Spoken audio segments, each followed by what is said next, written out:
मेरे प्यारे देशवासियों, नमस्कार। 74वें स्वतंत्रता दिवस की पूर्व संध्या पर देश विदेश में रह रहे भारत के सभी लोगों को बहुत बहुत बधाई और ढेर सारी शुभकामनाएं। 15 अगस्त को हम सब तिरंगे को लहराते हुए स्वाधीनता दिवस समारोह में भाग लेकर और देशभक्ति से भरे गीत सुनकर उत्साह से भर जाते हैं। हमारे युवाओं के लिए यह स्वाधीनता के गौरव को महसूस करने का दिन है। इस अवसर पर हम अपने स्वाधीनता सेनानियों के बलिदान को कृतज्ञता के साथ याद करते हैं। उनके बलिदान के बल पर ही हम सब आज एक स्वाधीन देश के निवासी हैं। हमारे स्वाधीनता संग्राम के आदर्शों की नींव पर ही आधुनिक भारत का निर्माण हो रहा है। हमारे दूरदर्शी राष्ट्र नायकों ने अपने विविध विचारों को राष्ट्रीयता के एक सूत्र में पिरोया था। उनकी साझा प्रतिबद्धता थी देश को दमनकारी विदेशी शासन से मुक्त कराना और भारत माता की संतानों के भविष्य को सुरक्षित करना। उन्होंने अपने कार्यकलापों से आधुनिक राष्ट्र के रूप में भारत की पहचान को मूर्त रूप प्रदान किया। हम सौभाग्यशाली हैं कि महात्मा गांधी हमारे स्वाधीनता आंदोलन के मार्गदर्शक रहे। उनके व्यक्तित्व में एक संत और राजनेता का जो समन्वय दिखाई देता है वह भारत की मिट्टी में ही संभव था। सामाजिक संघर्ष, आर्थिक समस्याओं और जलवायु परिवर्तन से परेशान आज की दुनिया गांधी जी की शिक्षाओं में समाधान पाती है। समानता और न्याय के लिए उनकी प्रतिबद्धता हमारे गणतंत्र का मूल मंत्र है। गांधी जी के बारे में युवा पीढ़ी की जिज्ञासा और उत्साह को देखकर मुझे अत्यंत खुशी होती है। प्यारे देशवासियों, इस वर्ष स्वतंत्रता दिवस के उत्सवों में हमेशा की तरह धूमधाम नहीं होगी। इसका कारण स्पष्ट है। पूरी दुनिया एक ऐसे घातक वायरस से जूझ रही है जिसने जनजीवन को भारी क्षति पहुंचाई है और हर प्रकार की गतिविधियों में बाधा उत्पन्न की है। इस वैश्विक महामारी के कारण हम सबका जीवन पूरी तरह से बदल गया है। यह बहुत आश्वस्त करने वाली बात है कि इस चुनौती का सामना करने के लिए केंद्र सरकार ने पूर्व अनुमान करते हुए समय रहते प्रभावी कदम उठा लिए थे। इन असाधारण प्रयासों के बल पर घनी आबादी और विविध परिस्थितियों वाले हमारे विशाल देश में इस चुनौती का सामना किया जा रहा है। राज्य सरकारों ने स्थानीय परिस्थितियों के अनुसार कार्रवाई की, जनता ने पूरा सहयोग दिया। इन प्रयासों से हमने वैश्विक महामारी की विकरालता पर नियंत्रण रखने और बहुत बड़ी संख्या में लोगों के जीवन की रक्षा करने में सफलता प्राप्त की है। यह पूरे विश्व के सामने एक अनुकरणीय उदाहरण है। राष्ट्र उन सभी डॉक्टरों, नर्सों तथा अन्य स्वास्थ्य कर्मियों का ऋणी है जो कोरोना वायरस के खिलाफ इस लड़ाई में अग्रिम पंक्ति के योद्धा रहे हैं। दुर्भाग्यवश उनमें से अनेक योद्धाओं ने इस महामारी का मुकाबला करते हुए अपने जीवन का बलिदान दिया है। ये हमारे राष्ट्र के आदर्श सेवा योद्धा हैं। इन कोरोना योद्धाओं की जितनी भी सराहना की जाए वह कम है। ये सभी योद्धा अपने कर्तव्य की सीमाओं से ऊपर उठकर लोगों की जान बचाते हैं और आवश्यक सेवाओं की उपलब्धता सुनिश्चित करते हैं। ऐसे डॉक्टर, स्वास्थ्यकर्मी, आपदा प्रबंधन दलों के सदस्य, पुलिसकर्मी, सफाई कर्मचारी, डिलीवरी स्टाफ, परिवहन, रेल और विमानन कर्मी, विभिन्न सेवा प्रदाता, सरकारी कर्मचारी, समाज सेवी संगठन और उदार नागरिक अपने साहस तथा निस्वार्थ सेवा के प्रेरक उदाहरण प्रस्तुत कर रहे हैं। जब गांव और नगर में कामकाज रुक जाता है और सड़कें सुनसान हो जाती हैं, तब अपने अथक परिश्रम से ये कोरोना योद्धा सुनिश्चित करते हैं कि लोगों को स्वास्थ्य सेवाएं और राहत पानी और बिजली, परिवहन और संचार सुविधा, दूध और सब्जी, भोजन और किराने का सामान, दवा और अन्य आवश्यक सुविधाओं से वंचित न होना पड़े। ये अपनी जान को भारी जोखिम में डालते हैं ताकि हम सब इस महामारी से सुरक्षित रहें और हमारा जीवन तथा आजीविका दोनों चलती रहे। इसी दौरान पश्चिम बंगाल और उड़ीसा में आए अम्फान चक्रवात ने भारी नुकसान पहुंचाया, जिससे हमारी चुनौतियां और बढ़ गईं। इस आपदा के दौरान जान माल की क्षति को कम करने में आपदा प्रबंधन दलों, केंद्र और राज्य की एजेंसियों तथा सजग नागरिकों के एकजुट प्रयासों से काफ़ी मदद मिली। पूर्वोत्तर और पूर्वी राज्यों में देशवासियों को बाढ़ के प्रकोप का सामना करना पड़ रहा है। इस तरह की आपदाओं के बीच समाज के सभी वर्गों के लोग एकजुट होकर संकटग्रस्त लोगों की मदद करने के लिए आगे आ रहे हैं। प्यारे देशवासियों, इस महामारी का सबसे कठोर प्रहार गरीबों और रोजाना आजीविका कमाने वालों पर हुआ है। संकट के इस दौर में उनको सहारा देने के लिए वायरस की रोकथाम के प्रयासों के साथ साथ अनेक जन कल्याणकारी कदम उठाए गए हैं।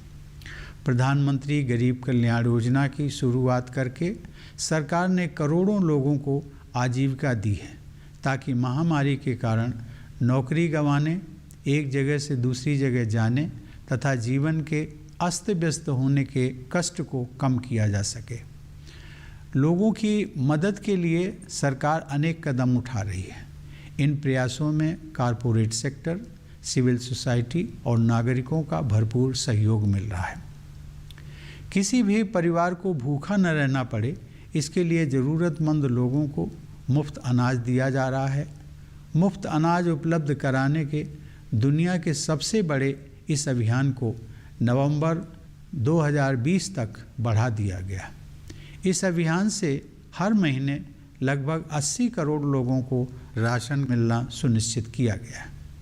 राशन कार्ड धारक पूरे देश में कहीं भी राशन ले सकें, इसके लिए सभी राज्यों को one nation one ration card योजना के तहत लाया जा रहा है।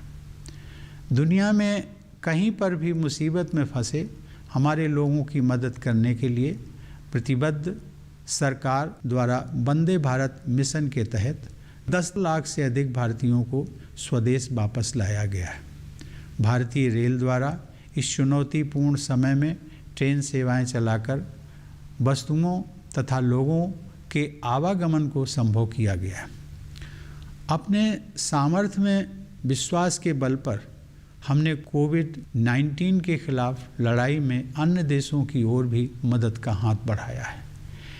अन्य देशों के अनुरोध पर दवाओं की आपूर्ति करके हमने एक बार फिर यह सिद्ध किया है कि भारत संकट की घड़ी में विश्व समुदाय के साथ खड़ा रहता है। क्षेत्रीय और वैश्विक स्तर पर महामारी का सामना करने के लिए प्रभावी रणनीतियों को विकसित करने में हमारी अग्रणी भूमिका रही है।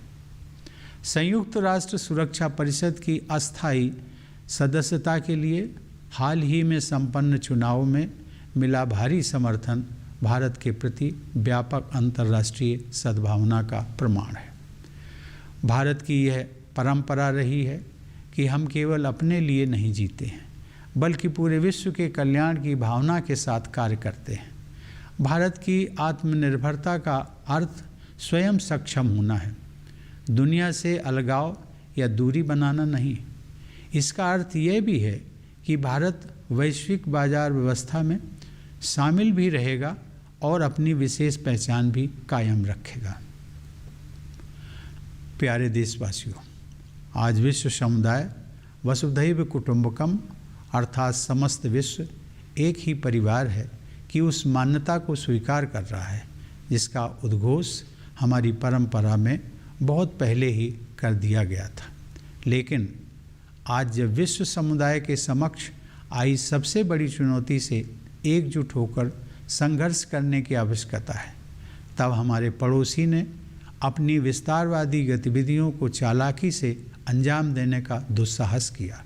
सीमाओं की रक्षा करते हुए हमारे बहादुर जवानों ने अपने प्राण न्यौछावर कर दिए। भारत माता के वे सपूत राष्ट्र गौरव के लिए ही जिए और उसी के लिए मर मिटे। पूरा देश गलवान घाटी के बलिदानियों को नमन करता है। हर भारतवासी के हृदय में उनके परिवार के सदस्यों के प्रति कृतज्ञता का भाव है। उनके शौर्य ने यह दिखा दिया है कि यद्यपि हमारी आस्था शांति में है, फिर भी यदि कोई अशांति उत्पन्न करने की कोशिश करेगा तो उसे माकूल जवाब दिया जाएगा। हमें अपने सशस्त्र बलों, पुलिस तथा अर्धसैनिक बलों पर गर्व है, जो सीमाओं की रक्षा करते हैं और हमारी आंतरिक सुरक्षा सुनिश्चित करते हैं। मेरा मानना है कि कोविड-19 के विरुद्ध लड़ाई में जीवन और आजीविका दोनों की रक्षा पर ध्यान देना आवश्यक है। हमने मौजूदा संकट को सबके हित में, विशेष रूप से किसानों और छोटे उद्यमियों के हित में समुचित सुधार लाकर अर्थव्यवस्था को पुनः गति प्रदान करने के अवसर के रूप में देखा है। कृषि क्षेत्र में ऐतिहासिक सुधार किए गए हैं। अब किसान बिना किसी बाधा के देश में कहीं भी अपनी उपज बेचकर उसका अधिकतम मूल्य प्राप्त कर सकते हैं। किसानों को नियामक प्रतिबंधों से मुक्त करने के लिए आवश्यक वस्तु अधिनियम में संशोधन किया गया है। इससे किसानों की आय बढ़ाने में मदद मिलेगी। मेरे प्यारे देशवासियों, वर्ष 2020 में हम सब ने कई महत्वपूर्ण सबक सीखे हैं। एक अदृश्य वायरस ने इस मिथक को तोड़ दिया है कि प्रकृति मनुष्य के अधीन है। मेरा मानना है कि सही राह पकड़कर प्रकृति के साथ सामंजस्य पर आधारित जीवन शैली को अपनाने का अवसर मानवता के सामने अभी भी मौजूद है। जलवायु परिवर्तन की तरह इस महामारी ने भी यह चेतना जगाई है कि विश्व समुदाय के प्रत्येक सदस्य की नियति एक दूसरे के साथ जुड़ी हुई है। मेरी धारणा है कि वर्तमान संदर्भ में अर्थ केंद्रित समावेशन से अधिक महत्व मानव केंद्रित सहयोग का है। यह बदलाव जितना अधिक व्यापक होगा, मानवता का उतना ही अधिक भला होगा। 21वीं सदी को उस सदी के रूप में याद किया जाना चाहिए जब मानवता ने मतभेदों को दरकिनार करके धरती माँ की रक्षा के लिए एकजुट प्रयास किए। दूसरा सबक यह है कि प्रकृति रूपी जननी की दृष्टि में हम सब एक समान हैं तथा अपने जीवन की रक्षा और विकास के लिए मुख्यतया अपने आसपास के लोगों पर निर्भर हैं। कोरोना वायरस मानव समाज द्वारा बनाए गए कृत्रिम विभाजनों को नहीं मानता है। इससे यह विश्वास पुष्ट होता है कि मनुष्यों द्वारा उत्पन्न किए गए हर प्रकार के पूर्वाग्रह और सीमाओं से हमें ऊपर उठने की आवश्यकता है। भारतवासियों में परस्पर सहयोग और करुणा की भावना दिखाई देती है।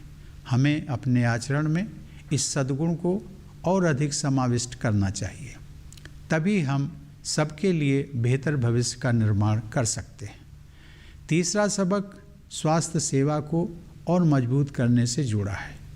सार्वजनिक अस्पतालों और प्रयोगशालाओं ने कोविड-19 का सामना करने में अग्रणी भूमिका निभाई है। सार्वजनिक स्वास्थ्य सेवाओं के कारण गरीबों के लिए इस महामारी का सामना करना संभव हो पाया है।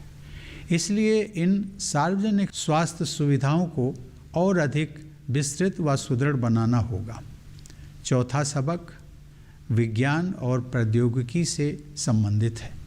इस वैश्विक महामारी से विज्ञान और टेक्नोलॉजी को तेज़ी से विकसित करने की आवश्यकता पर और अधिक ध्यान गया है।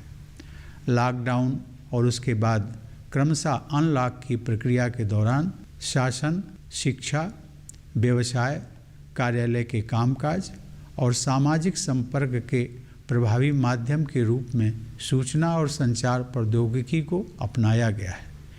इस माध्यम की सहायता से सभी भारतीयों का जीवन बचाने और कामकाज को फिर से शुरू करने के उद्देश्यों को एक साथ हासिल करने में मदद मिली है। केंद्र एवं राज्य सरकारों के कार्यालय अपने कार्यों के निर्वहन के लिए बड़े पैमाने पर वर्चुअल इंटरफेस का उपयोग कर रहे हैं। न्याय प्रदान करने के लिए न्यायपालिका ने वर्चुअल कोर्ट की कार्रवाई को अपनाया है। वर्चुअल कॉन्फ्रेंस आयोजित करने तथा अन्य अनेक गतिविधियों को संपन्न करने के लिए राष्ट्रपति भवन में भी हम प्रौद्योगिकी का उपयोग कर रहे हैं।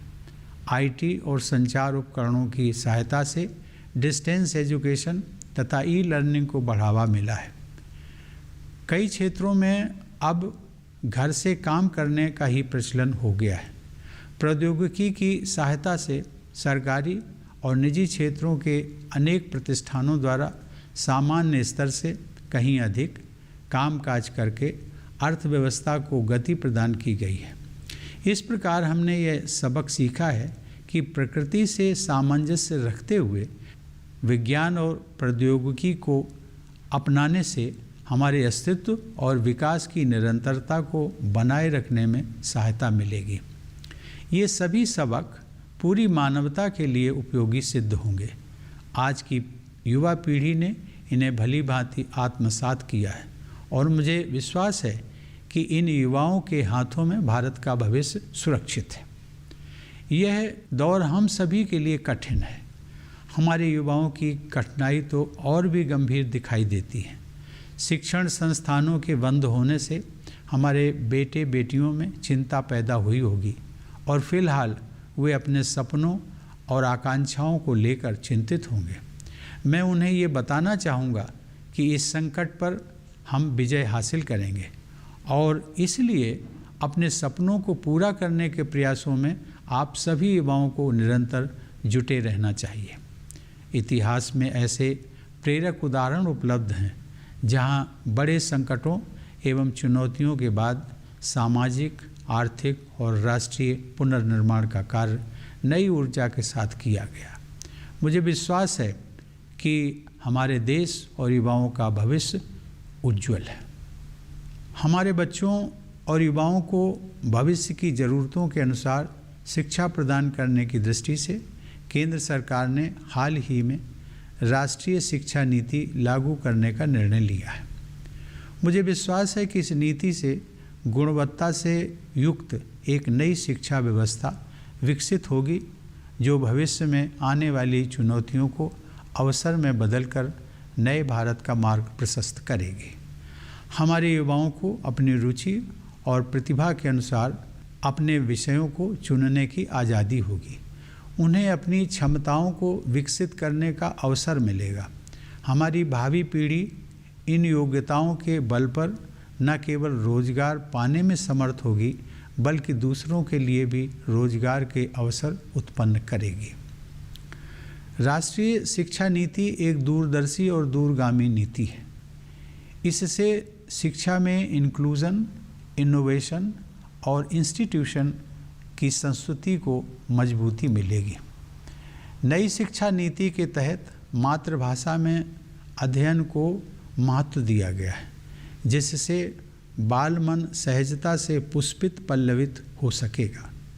साथ ही इससे भारत की सभी भाषाओं को और भारत की एकता को आवश्यक बल मिलेगा।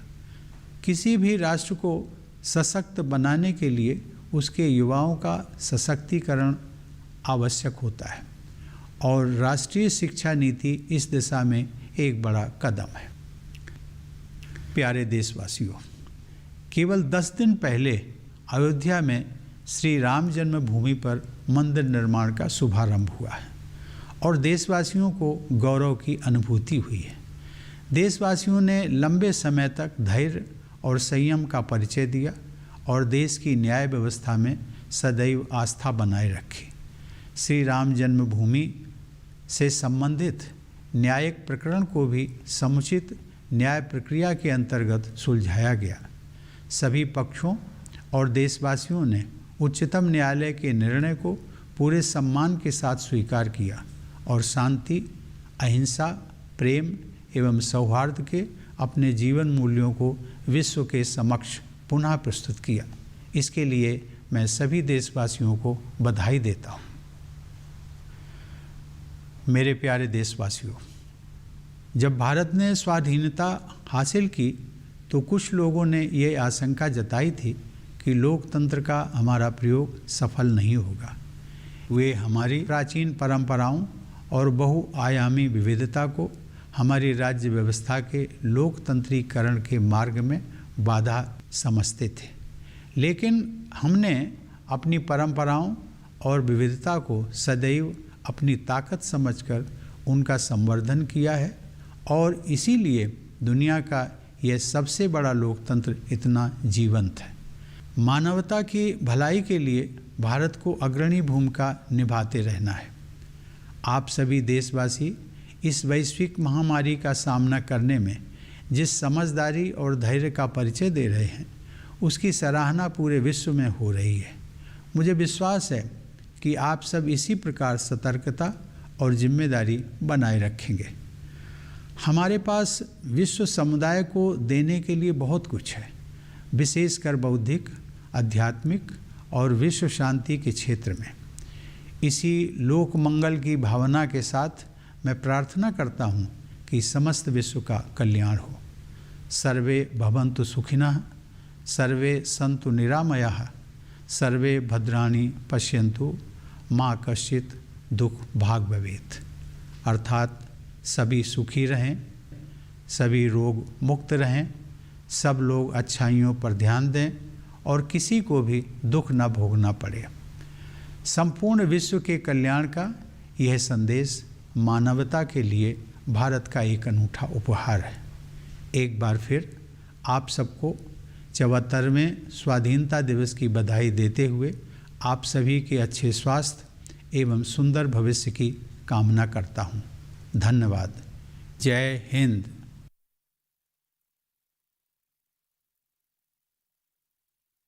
My dear fellow citizens, Namaskar. It gives me great pleasure to greet all the people of India living in the country and abroad on the eve of the 74th Independence Day. August 15 fills us with the excitement of unfurling the tricolor, taking part in celebrations and listening to patriotic songs. On this day, the youth of India should feel the special pride of being citizens of a free nation. We gratefully remember our freedom fighters and martyrs whose sacrifices have enabled us to live in an independent nation. The ethos of our freedom struggle forms the foundation of modern India. Our visionary leaders brought together a diversity of worldviews to forge a common national spirit. They were committed to the cause of liberating Bharat Mata from oppressive foreign rule and securing the future of our children. Their thoughts and actions shaped the identity of India as a modern nation. We are fortunate that Mahatma Gandhi became the guiding light of our freedom movement.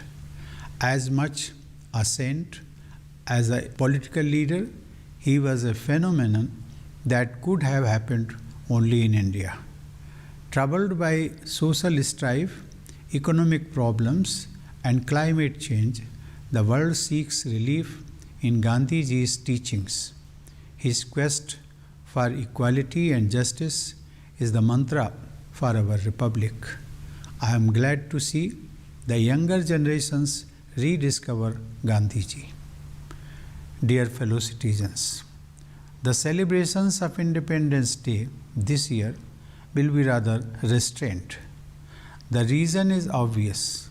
The whole world confronts a deadly virus which has disrupted all activities and taken a huge toll. It has altered the world we lived in before the pandemic. It is very reassuring to note that the central government, while anticipating the tremendous challenge, responded effectively and well in time. For a country so vast and diverse with high population density, Meeting this challenge requires superhuman efforts. All state governments took measures in accordance with local circumstances. People also supported wholeheartedly. With our committed efforts, we have succeeded in containing the magnitude of the pandemic and saving a large number of lives. This is worth emulating by the wider world. The nation is indebted to doctors, nurses, and other health workers who have been continuously on the forefront of our fight against this virus. Unfortunately, many of them have lost their lives battling the pandemic. They are our national heroes. All corona warriors deserve high praise. They go much beyond their call of duty to save lives and ensure essential services. These doctors, health workers, members of disaster management teams, police personnel, sanitation workers, delivery staff, transportation, railway and aviation personnel, providers of various services, government employees, social service organizations, and generous citizens have been scripting inspiring stories of courage and selfless service. When cities and towns go quiet and roads are deserted, they work tirelessly to ensure that people are not deprived of health care and relief, water and electricity, transport and communication facilities, milk and vegetables, food and groceries, medicine and other essentials. They risk their own lives to save our life and livelihood. Amid this crisis, Cyclone Amphan hit us in West Bengal and Odisha. Concerted response of disaster management teams, central and state agencies, and alert citizens helped minimize loss of life. Floods have been disrupting lives of our people in the northeast and eastern states. Amid such onslaughts of disasters, it is gratifying to see all sections of society coming together to help those in distress. Dear fellow citizens, the poor and daily wage earners are the worst hit by the pandemic. In order to support them through this phase of crisis, virus containment efforts have been supplemented by welfare interventions. By introducing Pradhan Mantri Garib Kalyan Yojana, the government has enabled crores of people to earn their livelihood and mitigate the impact of job loss, dislocation, and disruption caused by the pandemic. The government continues to extend its helping hand through a number of initiatives supported wholeheartedly by the corporate sector, civil society, and citizens. The needy are being given free food grains so that no family goes hungry. The largest free food distribution program in the world has been extended till the end of November 2020 to provide succor to about 80 crore people every month. In order to ensure that migratory ration card holders get ration anywhere in the country, all states are being brought under the coverage of One Nation, One Ration Card scheme. Committed to taking care of our people stranded anywhere in the world, the government has brought back more than 10 lakh Indians under the Vande Bharat mission. Indian Railways has been operating train services in these challenging circumstances to facilitate travel and transportation of people and goods. Confident of our strengths, we reached out to help other countries in their fight against COVID-19. In responding to calls from countries for supply of medicines, India has once again shown that it stands by the global community in times of distress. We have been at the forefront in evolving regional and global strategies for an effective response to the pandemic. The overwhelming support India got at the elections for the non-permanent seat of the United Nations Security Council is a testimony to the goodwill we enjoy internationally. It has been the tradition of India that we do not just live for ourselves, but work for the well-being of the entire world. India's self-reliance means being self-sufficient without alienating or creating distance from the world. It implies that India will continue to engage with the world economy while maintaining its identity. Dear fellow citizens, the world now realizes what our sages had said long ago. The global community is but one family, Vasudhaiva Kutumbakam. However, even while the world community needs to fight together against the greatest challenge before humanity, some in our neighborhood tried to carry out their misadventure of expansion. Our brave soldiers laid down their lives defending our borders. Those worthy sons of Bharat Mata lived and died for national pride.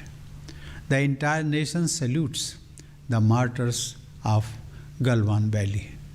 Every Indian feels grateful to their family members. Their bravery in combat has demonstrated that while we believe in peace, we are also capable of giving a befitting response to any attempt of aggression. We are proud of the members of our armed forces, paramilitary forces, and police personnel who protect the borders and ensure our internal security. I believe that in the fight against COVID-19, life and livelihood both are essential. We have looked at the current crisis as an opportunity to initiate reforms to revitalize the economy for the benefit of all, especially farmers and small entrepreneurs. Landmark reforms have been introduced in agriculture sector. Now farmers can have barrier-free trade and get the best price for their produce anywhere in the country. The Essential Commodities Act has been amended to remove certain regulatory restrictions on farmers. This will help raise farmers' income. Dear fellow citizens, we have learned some tough lessons in the year 2020. The invisible virus has demolished the illusion that human being is the master of nature. I believe it is still not too late for humanity to correct its course and live in harmony with nature. The pandemic, like climate change, has awakened the global community to our shared destiny. In my view, human-centric collaboration is more important than economy-centric inclusion in the present context. The greater this change, the better it will be for the humanity. The 21st century should be remembered as the century when humanity put aside differences and collaborated to save the planet. The second lesson is that we are all equal before Mother Nature and we primarily depend on our fellow residents for survival and growth. Coronavirus does not recognize any artificial divisions created by human society. This reinforces the belief that we need to rise above all man-made differences, prejudices, and barriers. Compassion and mutual help have been adopted as basic values by the people in India. We need to further strengthen this virtue in our conduct. Only then can we create a better future for all of us. The third lesson is about augmenting health infrastructure. Public hospitals and laboratories have been leading the fight against COVID-19. Public health services have helped the poor cope with the pandemic. In view of this, public health infrastructure needs to be expanded and strengthened. The fourth lesson relates to science and technology. The pandemic has highlighted the need to accelerate developments in science and technology. During the lockdown and subsequent unlocking, information and communication technology has emerged as an effective tool for governance, education, business, office work, and social connect. It has helped meet the twin objectives of saving lives and resumption of activities.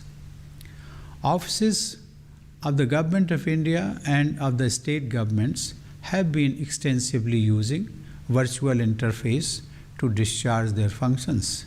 The judiciary has been conducting virtual court proceedings to deliver justice.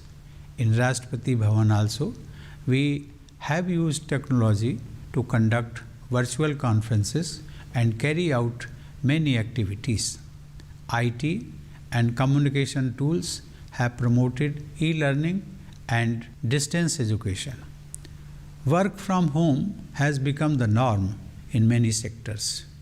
Technology has enabled certain establishments in government and private sectors to work overtime to keep the wheels of the economy running. Thus, we have learnt the lesson that adoption of science and technology in harmony with nature will help sustain our survival and growth. These lessons will prove useful to humanity. The younger generation has learnt the lessons well, and I believe that the future of India is safe in their hands. These are difficult times for all of us, more so for our youth. The closure of our educational institutions would have caused anxiety among our girls and boys, casting a shadow over their dreams and aspirations for the time being. However, I would like them to remember that these difficult times won't last, and they should not give up working for their dreams. The past is full of inspiring examples of exciting reconstruction of societies, economies, and countries after such devastations. I am sure that our country and youth have a bright future. With a view to providing futuristic education to our children and youth, the central government has decided to implement the National Education Policy.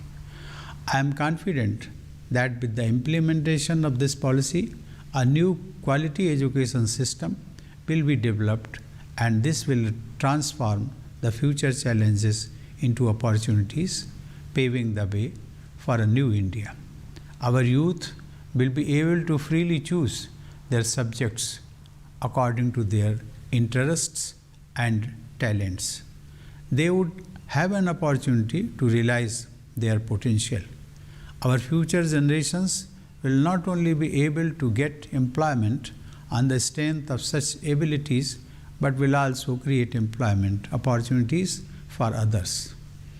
The National Education Policy spells a long-term vision with far-reaching impact. It will strengthen the culture of inclusion, innovation, and institution in the sphere of education. Imparting education in the mother tongue has been given emphasis in order to help young minds grow spontaneously.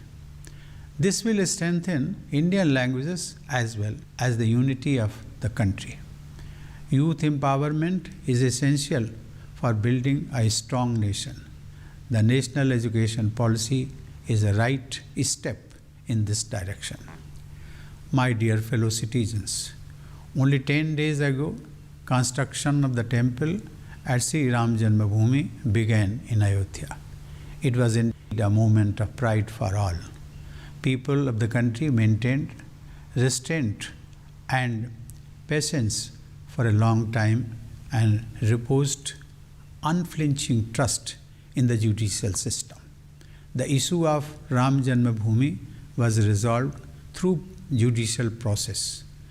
All concerned parties and the people respectfully accepted the verdict of the Supreme Court and displayed before the world Indian ethos of peace, non-violence, love and harmony. I congratulate all fellow citizens for their commendable conduct. Dear fellow citizens, when India won freedom, many predicted that our experiment with democracy will not last long. They saw our ancient traditions and rich diversity as hurdles in democratization of our polity. But we have always nurtured them as our strengths that make the largest democracy in the world so vibrant. India has to continue playing its leading role for the betterment of humanity. The patience and wisdom being demonstrated by all of you in coping with the pandemic has been appreciated all over the world. I am confident that you will continue to maintain caution and act responsibly.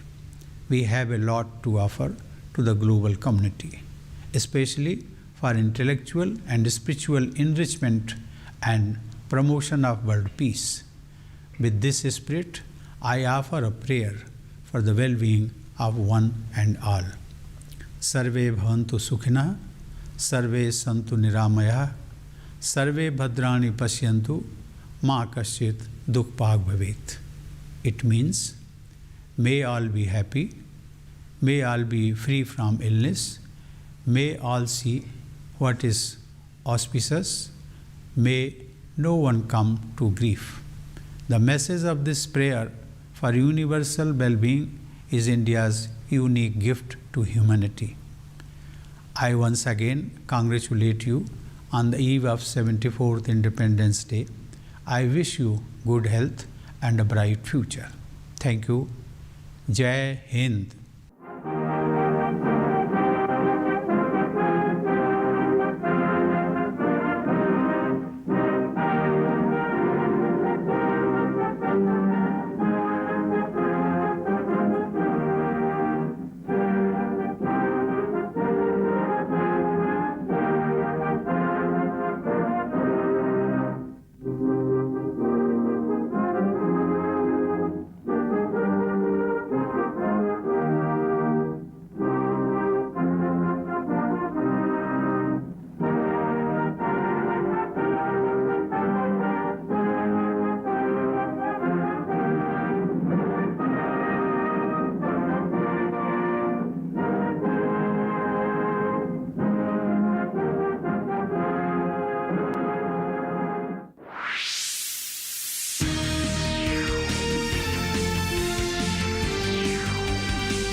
स्वाधीनता दिवस समारोह इस गौरवशाली राष्ट्रीय पर्व के साक्षी बनिए। प्रधानमंत्री द्वारा लाल किले पर ध्वजारोहण और राष्ट्र को संबोधन 15 अगस्त सुबह 6:25 से दूरदर्शन के सभी चैनलों पर।